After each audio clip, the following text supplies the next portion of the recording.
Oke, terima kasih teman-teman. Diskusi rutin kita dialektika demokrasi kali ini mengambil tema potensi kecurangan pemilu.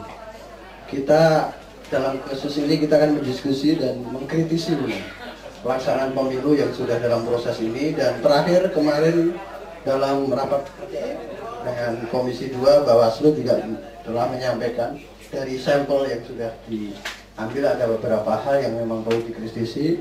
Tapi selain itu juga Komisi 2 melihat ada hal-hal yang mungkin nanti akan disampaikan oleh Bang Agun.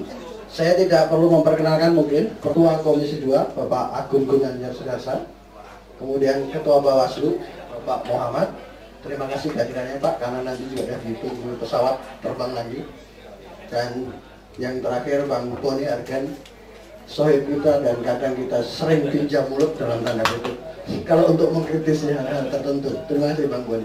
Kita mungkin pertama saya minta mohon ke Pak Agun dulu, Komisi 2, bagaimana melihat ini. Dan kita dengar kemarin juga penetapan di CT pun mundur. Apakah ini akan mempengaruhi proses pemilu nanti, dan juga hal-hal lain, karena beberapa indikasi soal Sidalik juga menjadi persoalan. Masih ada 3 provinsi yang tidak bisa dibuka, dan hal-hal lain mungkin ada yang bisa disampaikan Bang. Ya. Komisi 2 sebagai komisi yang menangani kepemiluan, sejak awal kami dilantik di Komisi 2 sadar betul bahwa proses penyelenggaraan pemerintahan ke depan itu harus memberikan jaminan kepastian pemerintahan yang efektif, yang betul-betul mampu mengurus rakyat.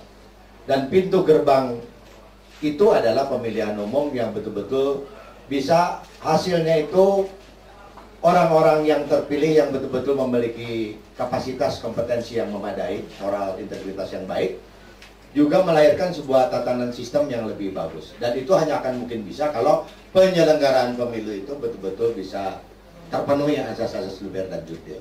Nah, berangkat dari filosofi itulah, dengan fenomena yang terjadi di pemilu 2009 yang lalu, semua yang terjadi hari ini semua berawal dari daftar pemilih, sistem IT yang digugat, mulai dari Antasari dan seterusnya dan seterusnya, panjang lebar. Media akan jauh lebih paham tentang kondisi-kondisi itu.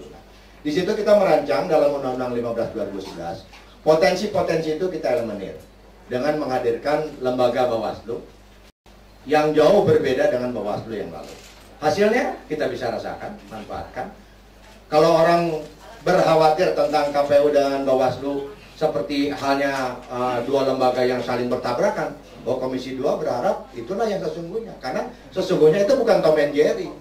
Kalau dulu Tom and Jerry apa yang dilakukan oleh Bawaslu, nggak peduli itu KPU nggak. Sekarang final dan mengikat. Hanya di luar 2 hal, penetapan partai politik kita pemilu dan penetapan caleg. Nah, di luar itu orang juga heboh dengan langkah-langkah yang dilakukan oleh Profesor Kimli. Saya enggak. Karena Komisi 2 tetap dalam kompetensi bisa mengundang. Kasus terakhir Jawa Timur, Depok misalkan gitu. Nah, kita juga harus melihat kondisi-kondisi hukum itu tidak hanya pada aspek hal formal semata. Kalau memang ditemukan ada sesuatu keadilan yang diyakini bahwa putusan itu harus ditempuh, ya orang bisa berbeda pendapat. Tapi ada forumnya, Komisi 2 bisa mengundang itu semua. Nah, jadi artinya menghadapi kondisi itu sudah sangat amat diyakini akan lebih baik. Partai politik harus diverifikasi sampai ke tingkat kecamatan.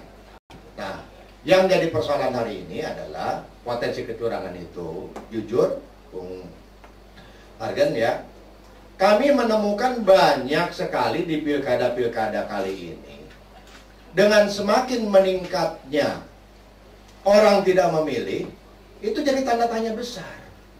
Ada apa? Apakah karena keengganan? Karena lokasi yang jauh? Ternyata tidak.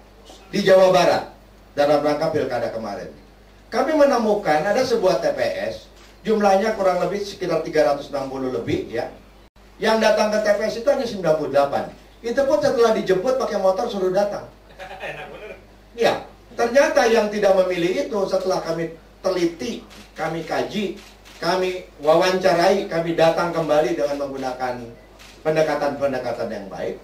Ternyata di sana digunakan halal haram untuk tidak memilih.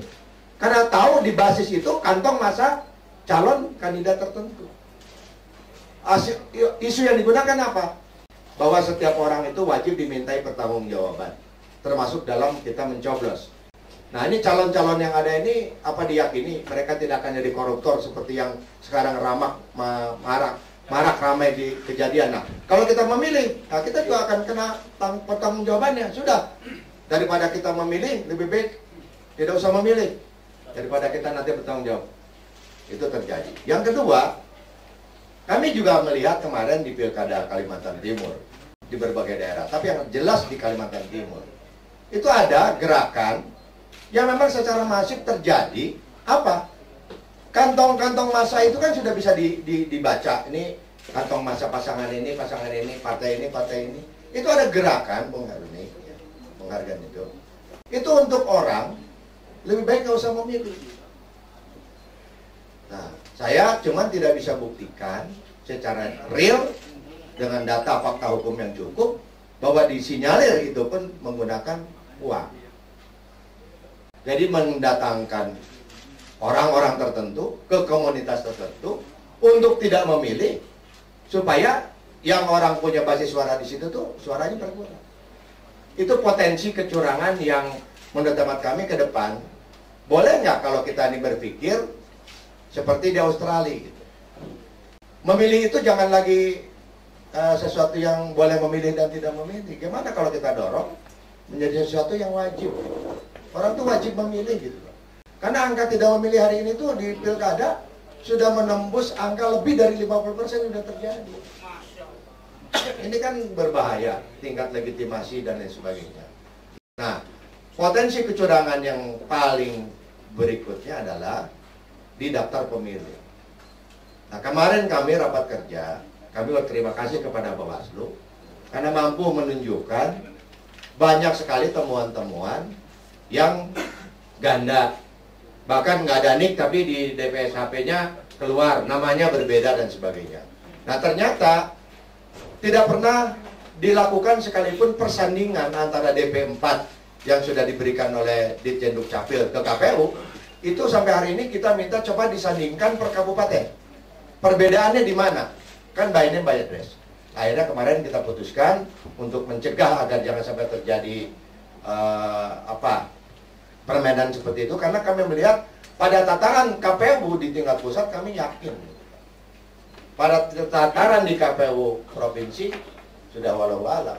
Apalagi di tataran KPU kabupaten kota yang bersentuhan langsung dengan para pemain-pemain yang para calon-calon yang tidak menutup kemungkinan akan berkompetisi di level kabupaten. Nah, ini potensi yang seperti yang saya mengatakan bergerak untuk tidak memilih di daerah-daerah tertentu, untuk itu juga kan bisa diperankan. Atau daftar pemilih yang tidak pernah mampu dipersandingkan, tapi sesungguhnya angka yang mungkin bisa diolah lah. Dan itu modus yang selama ini dari pemilu ke pemilu selalu saja terjadi. Saya kira demikian.